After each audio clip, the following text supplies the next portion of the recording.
morning, I'm Shawna Ayala, and this is my line of reasoning. So, for my first source, I use environmental impacts of urban sprawl. I use this source because it backs up my lens environmental very sufficiently and also explains current events.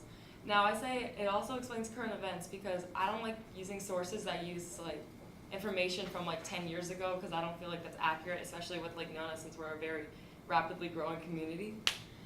And I use this source because it provides solutions to the effects from my other sources. It also provides different reasonings for its impact to the environment. So I found my other sources had specific impacts for each like thing besides the environment, but this specific source had like multiple reasons for each background knowledge. What is not safe?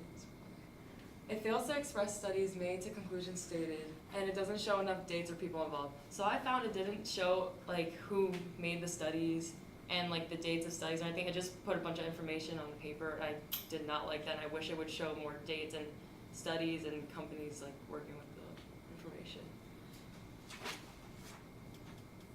For my second source, I used Conserve Energy Future. This source was selected because it informs the reader about urban sprawl. The website is balanced due to listing both pros and cons. I feel it was very well balanced with the pros and cons because I like a source that shows me both sides of a situation, like how they're helping the community versus how they're not helping and how they should help, so I know about the information. And this source provides solutions to the effects from my other sources. Okay. And then it fails to express studies made to conclusions stated. It doesn't show enough dates or people involved. So this is very similar to my first source I included because the dates and studies were not shown in this source either, which is something I'm still looking for that you will see in my third source. My third source is relationship between urban sprawl and physical activity. This source was selected because it compares urban sprawl and physical activity to my lens. This one was probably my favorite source because besides the environmental lens information and the urban sprawl, it showed the physical activity, so it showed additional information to my source which backed it up. And in this source there was multiple components missing.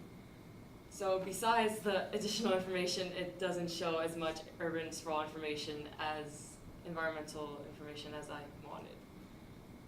And this source did well and accurate and appropriate information, and it is unbiased and very complex. How do all these sources tie together?